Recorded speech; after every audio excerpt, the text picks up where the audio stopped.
IVM. Sometimes it feels like all the weight of the world is fallen onto my shoulders, and it usually happens on my downtime while I'm enjoying a nice game of cricket. It's like my family realizes that I'm watching cricket and they just rush to ruin it for me then. My mom will come in ranting about some problem with the neighbors. My wife will come in shouting about how we need to redo our kitchen, plus also some problem with the neighbors. And my daughter will come in angry at me because the color of the new car we bought is not what she had wanted, which is apparently the biggest crime a father can commit. Plus, of course, some problem with the neighbors. If only things could be just the same, even if something were to happen to me. Unless www.hdfclife.com, select, done. Things aren't so bad after all. Live calm.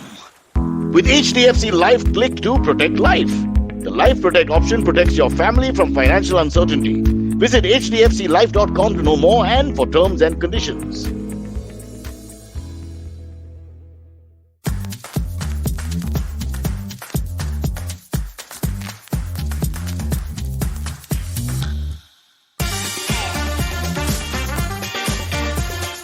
Yes, we've stepped into March, and I know that a lot of us are going to be going crazy in the weeks to come, filing our returns and figuring our finances and looking at our investments. And it's going to be a month that's usually filled with money conversations, which is why I thought of telling you certain truths.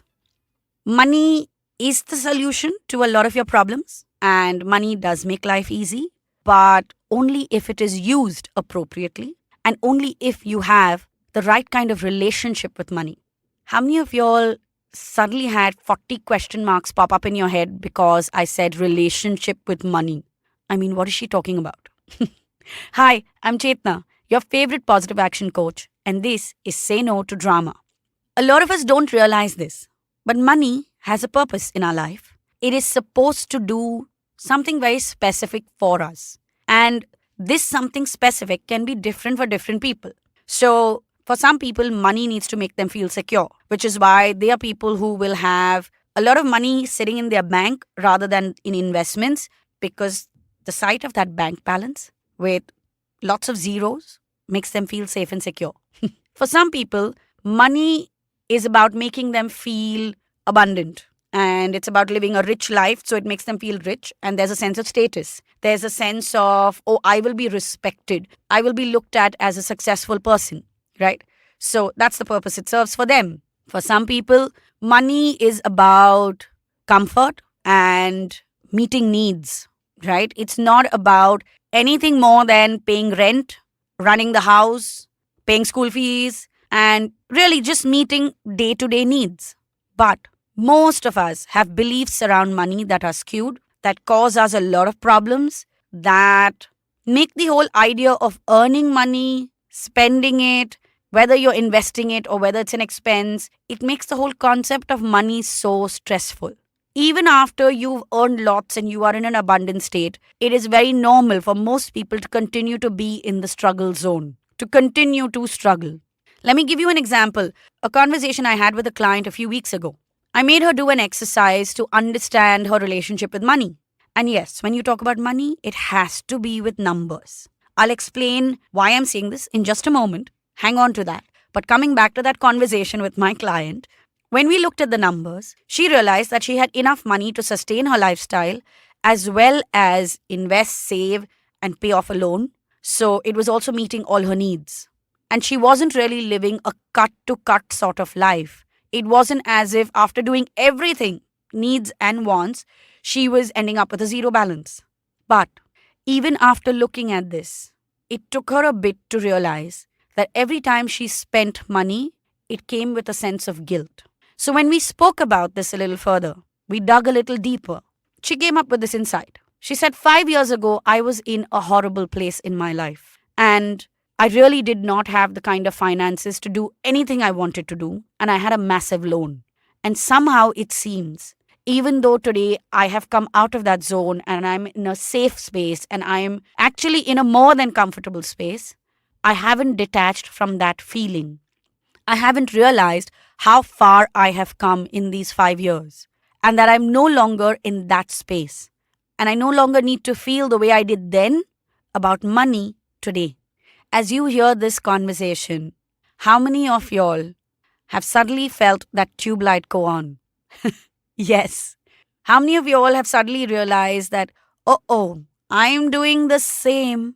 I mean, when I was 24, I was earning only 5,000 rupees and I couldn't pay bills and I was taking money from my mommy and daddy. But today I'm 38 and I'm earning a fat paycheck and I'm investing and I'm in fact paying for things at home. But you're still behaving like that 25-year-old kid who was taught by their parents to always be in a zone of, I don't have enough money, I will run out of money, oh my God, I need to work harder, this is not enough, I need to make so much more, otherwise I'm a failure. Also, not necessarily only taught by your parents. It could also be the life experiences you had as a child, because a lot of us have seen our parents come up from scratch, and a lot of us have seen our parents have a lot, and suddenly, halfway through our youth, we've seen them lose a lot. So, when I say learn from your parents, it's not that they conditioned you this way necessarily, but it's also something you learned by being a witness to their life's journey. And you need to realize what your relationship with money is. Why am I bringing this up in one of the most stressful months of our year when it comes with regards to money? Because this is the time to make different choices for the coming year. If you look at your investments as something that pinches you, if you look at something that's actually an investment as an expense, if you look at spending on yourself, whether it's shopping or whether it's grooming or whether it's dining out, partying, holidays, you look at all of that with a sense of guilt, then you need to change your relationship with money. Money has a specific purpose. So ask yourself this: what should my money make me feel? Whatever my financial goal is, once I achieve it, what should that make me feel? When you read that answer or when you listen to that answer in your head, you need to then observe your behavior and the way you talk about your money. And you need to start changing that to align to that answer, to that feeling that you have chosen. And maybe you are not in a place right now to feel that. That's fine.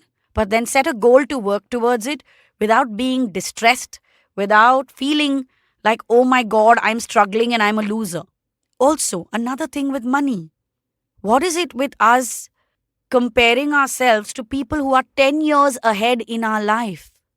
I mean, somebody who is 45 and owns a house and has 2 cars is 45, and they've lived 5 or 10 more years than you.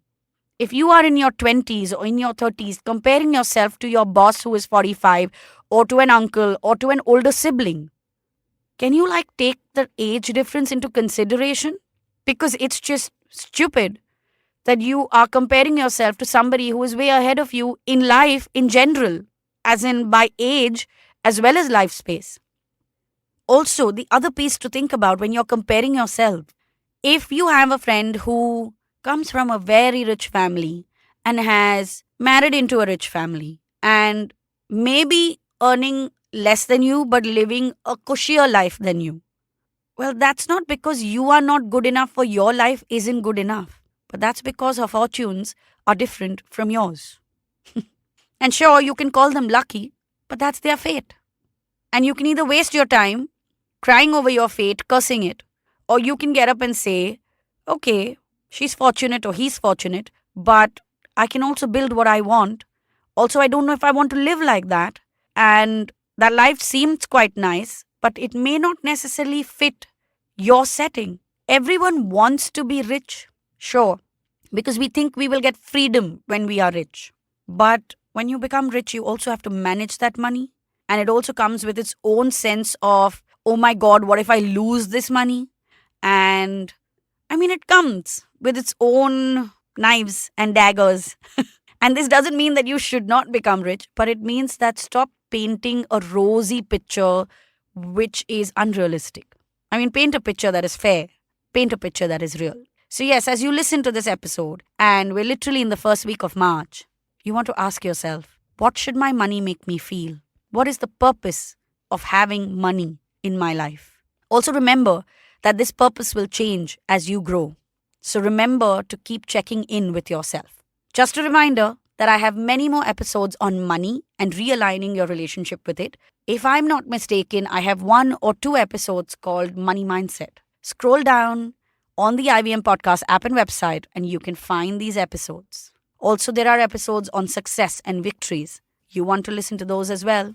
And if you would like to connect with us on Twitter or Instagram, our handle is IVM Podcasts. And if you would like to check in with me to help you realign your money mindset, then DM me on Instagram to book a session. My handle is Positivity Angel.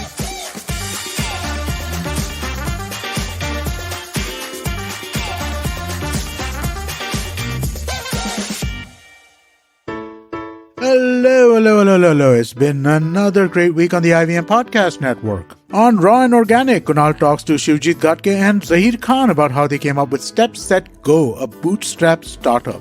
On Khel Niti, friend of the network Saurabh Pant joins Rajiv Mishra, Ayaz Memon and Sabah Karim to preview the India vs Sri Lanka series. On Paisa Vaisa, Anupam speaks to Ram Iyer. He is the founder and CEO of the Vian Network. They discuss how trade finance works for local shops and SMEs. What is an oblate spheroid? The simplified hosts deconstruct the American football game and all there is to it. And on the Filter Coffee podcast, Karthik is in conversation with the Delhi High Court advocate Rohan Alva. They talk about his book, Liberty After Freedom, a history of Article 21, due process and the Constitution of India. Do follow us on social media. We're IVM Podcast on Twitter, Facebook, Instagram, and LinkedIn. And remember, if you're enjoying this show or any of our other shows for that matter, please do tell a friend. It really helps us. Don't forget to rate us on any of the platforms that you're listening to. And also remember, you can check us out on YouTube at www.ivmpodcast.com/YouTube. And finally, we'd like to thank our sponsors this week, Bank of Baroda and HDFC Life Insurance. Thank you so much for making this possible.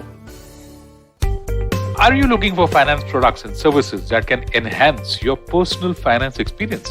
Are you looking for a space to talk about your financial product or service? And are you looking for a crisp talk show where the conversation is all about money?